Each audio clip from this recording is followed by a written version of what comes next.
Second year third year final year नंतरचे 2 2.5 आता संपत असं. मग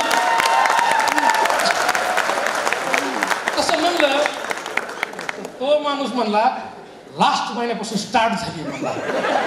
म्हणून मग आधी काय होतं, आधी काय मजेत होतं. तर मला त्यावेळेस एक गोष्ट मित्रांनो सांगायची की कोणाच्या हातात पत्रिका दाखवायला हात दाखवायला मनगट हातात देऊ नका. आपलं मनगट आपल्या हातात ठेवा. जो दुसऱ्याच्या हातात मनगट देतो तो संपला. आपलं मनगट कोणाच्या हातात द्यायचं नाही. सगळेजण दुसरा रस्ता सांगते, आपण आपलं मनगट ठेवा, 100% यश मिळेल. आणि मग मी पुण्यात आलो. आईला लई त्रास वाटला, वडील बी पैसे द्यायना. मग मी म्हणलं नाही आपलं बिझनेस स्टार्ट करायचं. मग कोणता बिझनेस असतो म्हणलं त्याच्यातले डोकं. मग असं जसं तुम्ही सेमिनारला आलात काही तसं मी पुण्यातल्या एका सेमिनारला गेलो. मराठा चेंबर ऑफ कॉमर्स पाठीमाग कॉपऱ्यात बसलो आणि तेच सर झालं बिझनेस स्ट्रॅटेजी प्लॅन. राठी सरांनी सांगितलं असं भलं मोठं 2 तास. मग डोळे मोठे. म्हणले इतकं आवड असते का. म्हणले बिझनेस आपलं करणं होईल की नाही असा डोक्यात विचार यायला. कारण त्यावेळेस ते समजण्याची पात्रता नव्हती. आणि मग म्हणलं जाऊ दे बिझनेसचं बघू आपल्याला जे सोपं जमते जमा. आणि मग मित्रांनी सल्ला दिला तू ठेकेदारी कर, ज्याला काही येत नाही ते करावं. आणि 7वी 5वी ठेकेदार मोठे झाले.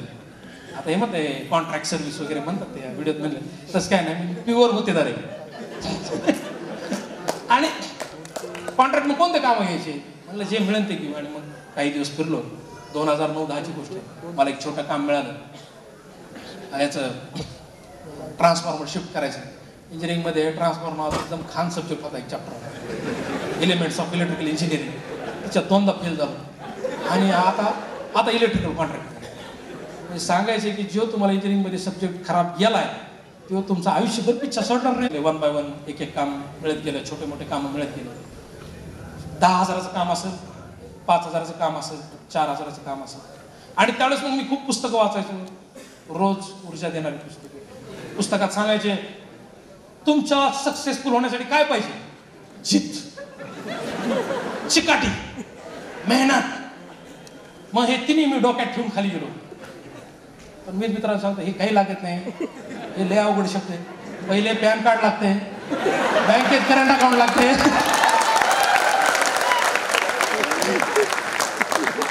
इन्कम टॅक्स रिटर्न्स लागते, एक चांगला सीए मित्र लागतो, करंट अकाउंट सेव्हिंग अकाउंट मधला फरक कळायला पाहिजे. नाहीतर आयडिया डोक्यात टुंग करते आणि अकाउंटिंगच माहित नाही. काय करणार त्या आयडियाच. तर मित्रांनो पहिले बँक समजून घ्या. बँक समजून घ्या.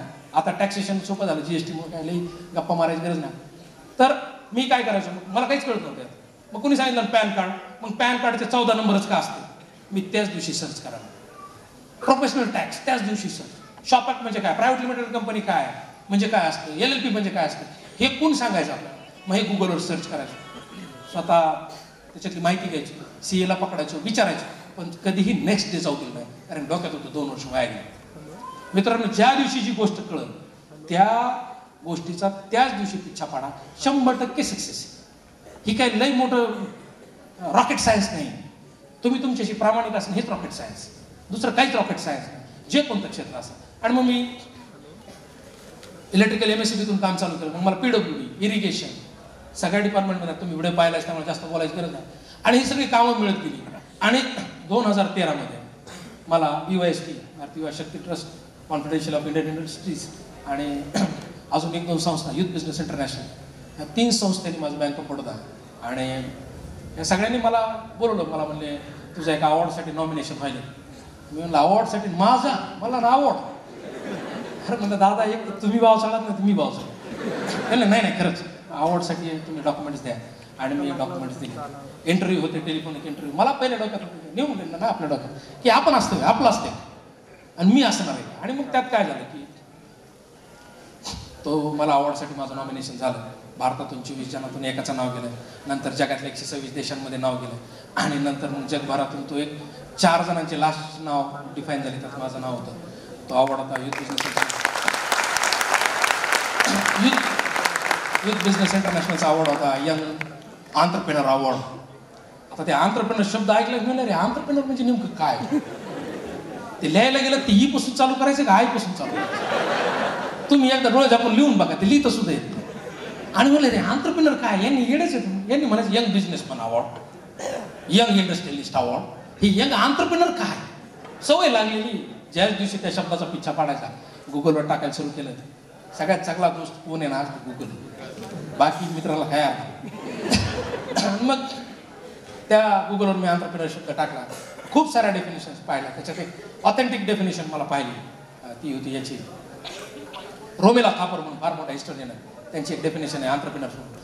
तर त्यांनी सांगितलं की एंटरप्रेन्योर शब्द हा भारतातला आहे. मग तो भारतातला कसा आहे, तर जुन्या काळात चंद्रगुप्त मौर्य माहिती, चंद्रगुप्त मौर्याचा काळ, आपण आता म्हणतो गणपती बाप्पा मौर्य, त्यातला मौर्य म्हणजे काय ते चंद्रगुप्त. बऱ्याच जणांना माहितच नाही मौर्य म्हणते, मौर्य आलं तर ते मौर्य आलं चंद्रगुप्त मौर्याचं मौर्य. आणि त्या चंद्रगुप्त मौर्याच्या काळात कसं होतं की जसे आपले छोटे आपले विधानसभा मतदारसंघ आहेत ना, तसा एक एक गट असायचा, एक गण असायचा, त्याला गण म्हणायचे. आता आपण नाही म्हणत जिल्हा परिषदचा गण, तसा एक गण होता. आणि त्या गणाचा एक मालक असायचा, म्हणजे एक प्रमुख असायचा, तो म्हणजे गणपती, त्या गणाचा पती. मग त्याच्याकडे काय जबाबदारी असायची, त्याच्याकडे जबाबदारी असायची का गावात कुणाला कपडे लागतात का त्याचा व्यवहार बघणं, गावात कुणाला औषध लागते का, गावात काही कोणत्या गोष्टी लागतात त्या सगळ्यांची व्यवहार करणं, ते काम त्या गणपतीकडे असायचं.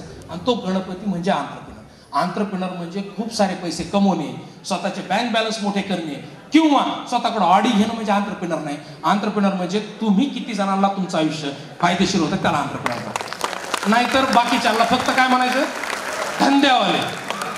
आणि आंत्रप्रिनर ह्या शब्दाचा अर्थ असा आहे की आपण सोशली किती लोकांना इफेक्ट करतो. आणि मग 2013 मध्ये तुम्ही दिसायला म्हणून खुश झाला, ठीक आहे. मग 2013 मध्ये लंडनला मला जायची संधी मिळाली आणि मी लंडनला माझ्याकडे फिरून मी बी दाखवलं. आणि मग 2013ला लंडनला जायची चान्स मिळाला.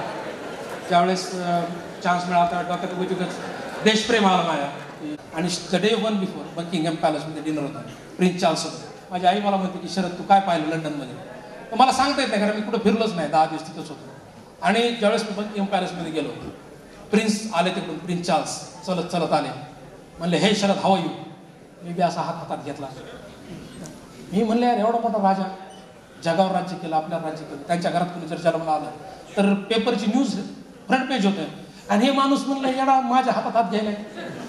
अरे मी तुझ्या हातात घेतलेला फोटोवर बी कुणाला बोलणार नाही म्हणलं तिकडे गेला. मी म्हणाले लंडन रिटर्न म्हणजे ते मी म्हणणार इंग्रज हुशार. मला मित्रांनो त्यात एक सांगायचं की प्रिन्स चार्ल्स इतका नम्र होता.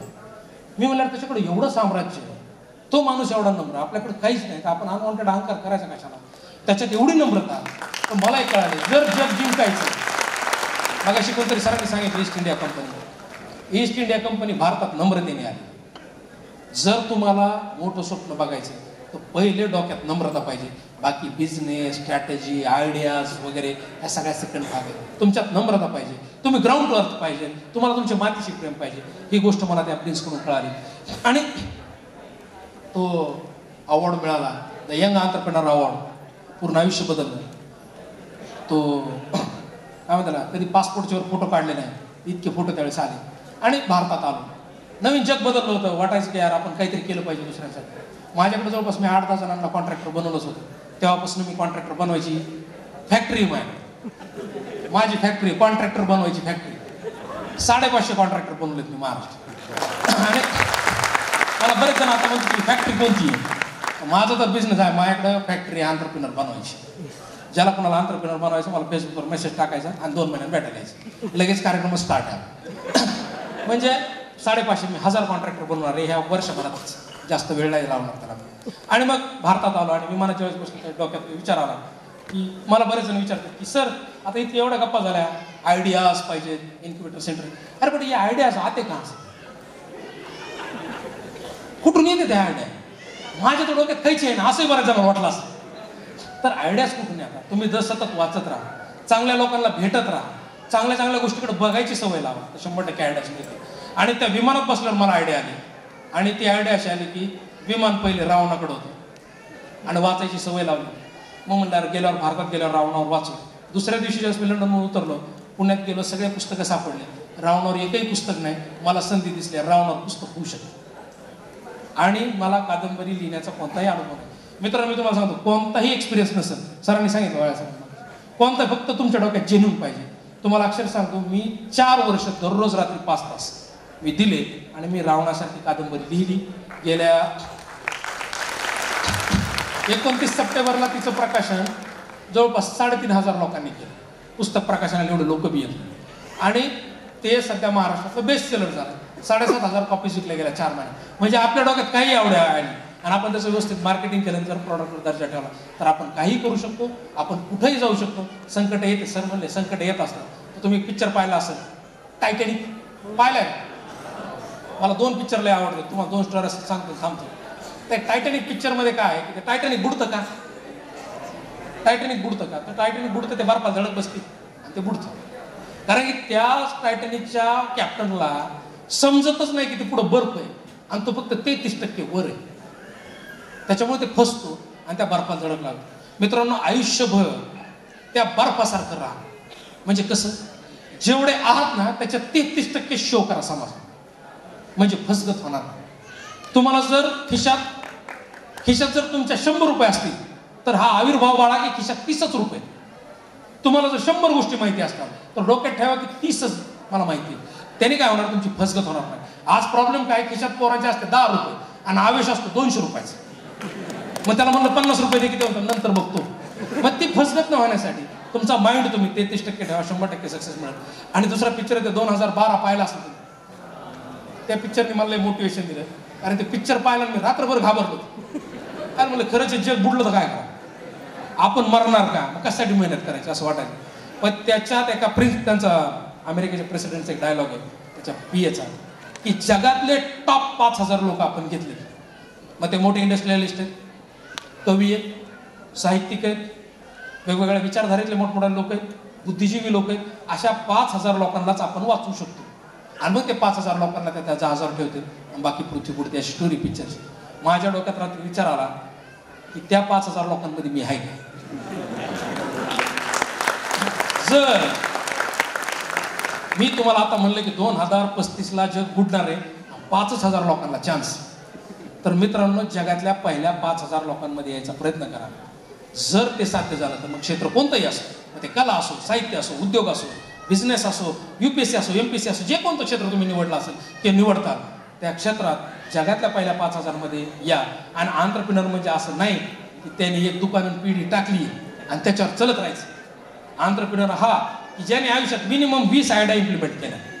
मी सॉफ्टवेअर कंपनी टाकली, बुडाली. मी म्हणलं ठीक आहे, बुडाली, दुसरं टाकायचं. मी पब्लिकेशन टाकलं, मी फॅब्रिकेशन टाकलं. मी दर वर्ष मिनिमम 1-2 बिझनेस ट्राय करून पाहतो. हे वय आपलं कशाचं, ट्रायल अँड एरर्स. बिलकुल भिवू नका, जास्तीत जास्त ट्रायल घ्या. बरेच जण मित्र म्हणत असतात, मला विचारतात, म्हणतात सर एक 5-6 वर्ष जॉब करून बिझनेस करू का. अरे म्हणलं 5-6 वर्ष तुझं लग्न होईल, मुलगा होईल, तुझ्या एवढ्या लायबिलिटीज येतील, कसं शक्य. तुम्ही तरुण आहात, इंजिनिअरिंग MBA जे काही झालंय, तुम्ही पुढचे 2-3 वर्ष तुमच्या बिझनेस आयडिया ट्राय घ्या. नाही जमलं तर आयुष्यभर नोकरी करा, पण नोकरी करून काय बिझनेस करू नका, कारण की डोकं तोपर्यंत बदल झालं असतं. फ्रेश माइंड जे काही करा. छोट्या छोट्या गोष्टी आहेत, आता सगळं काही सांगणं शक्य नाही. बरेच जण माझ्याकडे अशा नजरेने बघायला, कारण दादा तू कळलं ना का 1:30 वाजले जेवायला जायचे. तर माझ्या सगळ्यांना शुभेच्छा. आणि एक तुम्हाला सांगतो, सक्सेस कुणाची मक्तेदारी नाही, कोणाच्या जातीची मक्तेदारी नाही, कोणत्या धर्माची मक्तेदारी नाही, कशाचीच मक्ते नाही. जो कुणी मोठे स्वप्न बघतो त्याला ते साध्यच होणार आहे. मग भले त्याला बोलता सुद्धा नाही आलं तरी चालतंय, भाषेचं तर लय लाभ. तर माझ्या सगळ्यांना शुभेच्छा. आणि येणाऱ्या काळात आपण असे संपर्कात राहू, टचमध्ये राहू. आणि मला इथं बोलवल्याबद्दल सगळ्या कमिटीचे धन्यवाद. आणि नेक्स्ट टाइम जर बोलवलं तर मिनिमम जेवणाच्या आधी बोलू नका, कारण की मला भूक लागली असते.